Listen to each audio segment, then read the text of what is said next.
Je vous remercie.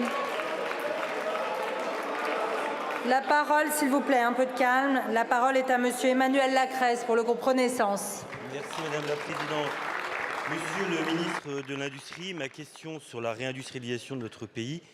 J'y associe Guillaume Kasbarian, député de Chartres, d'où vous revenez de la célébration la semaine dernière, en présence du président de la République, d'un investissement de plus de 2 milliards d'euros d'un groupe médical international qui montre le succès de la politique d'attractivité de l'investissement, Choose France, qui est évidemment le produit de la mobilisation des acteurs locaux, cela va de soi, mais aussi la simplification administrative, la suppression de la CVAE et la fourniture d'une énergie décarbonée bon marché, celle de notre énergie nucléaire, dont le régulateur a encore dit récemment qu'elle pourrait être fournie à des prix contenus par l'énergéticien national. Mais vous lancez aussi la semaine de l'industrie, vous l'avez fait hier, qui valorisera l'enseignement professionnel et en particulier les lycées professionnels. Et le ministre des Finances se trouvait il y a quelques jours encore en Nouvelle-Calédonie pour sécuriser la poursuite de la production de nickel de notre industrie automobile européenne a tant besoin.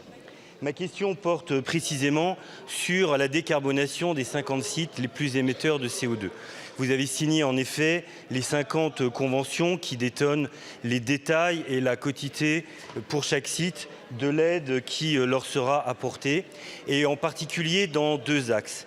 Quel sera le rythme et l'effort qui sera consenti, en particulier pour le passage à la biomasse des sites charbonniers, je pense à Saint-Avold, mais aussi à la transformation du sel à Dombasle, et également le 2e axe, celui de l'hydrogène.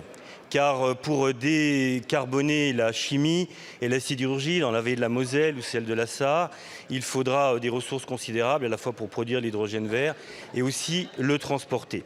Dans cette mesure, nous attendons, Monsieur le Ministre, un effort décisif, notamment pour la recherche, y compris pour les universités comme celle de Lorraine.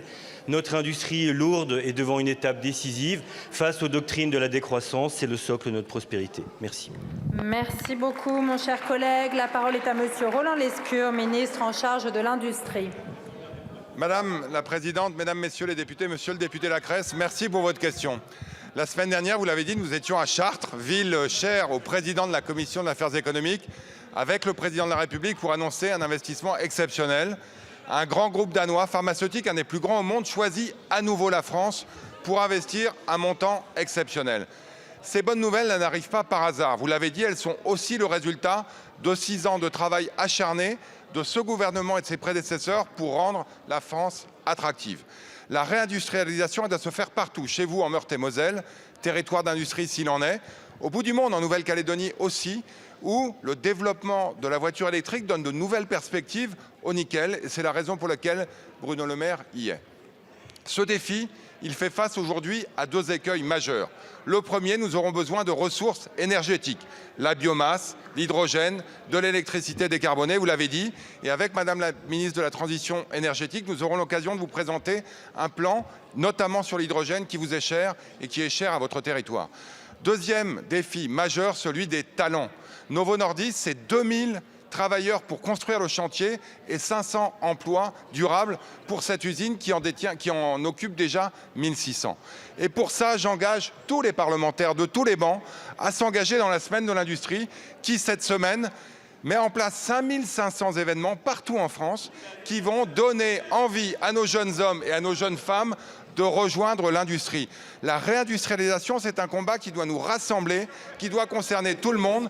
La formation, l'attractivité, l'emploi, la lutte contre les discriminations, tout ça doit nous conduire à mener nos jeunes vers l'industrie et à gagner ce combat de toute une génération.